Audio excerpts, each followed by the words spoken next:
parents. It's your teacher, your second grade teacher, Miss Jennings.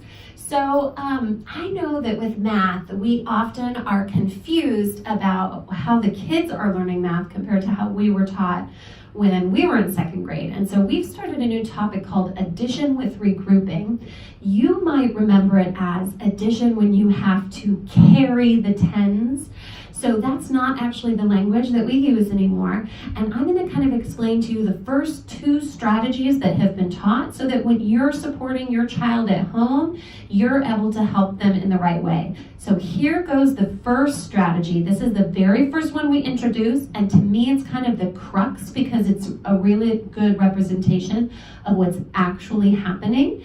And it's called addition with regrouping, and the strategy is base 10 blocks. So go ahead and hopefully you'll be able to follow me along. This is the first time I'm trying this and I'm taping myself.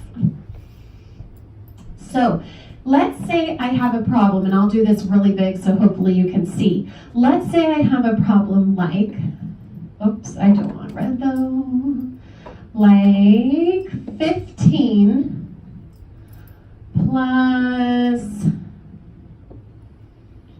38. All right.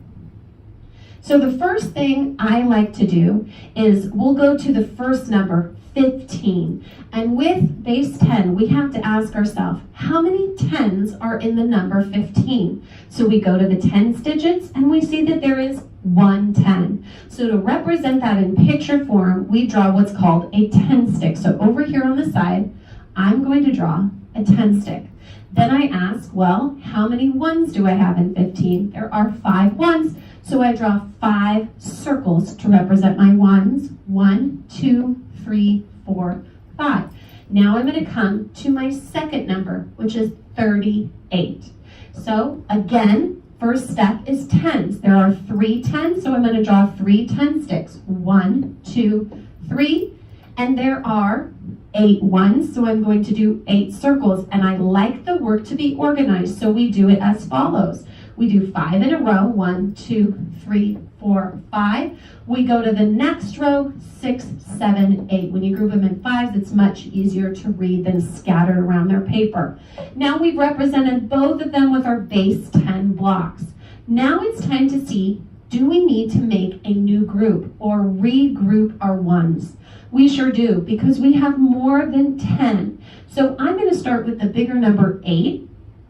And I'm going to count on till I get 10. So I'm going to loop up these 8 and go up here, 9, 10. Okay, there's the end of my group. Now, we take this group, this is 10 1s, and we regroup it to be a 10 stick that we then draw here.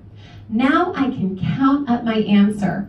How many 10s do I now have all together? Well, I have 1, 2, 3, 4, 5 10s.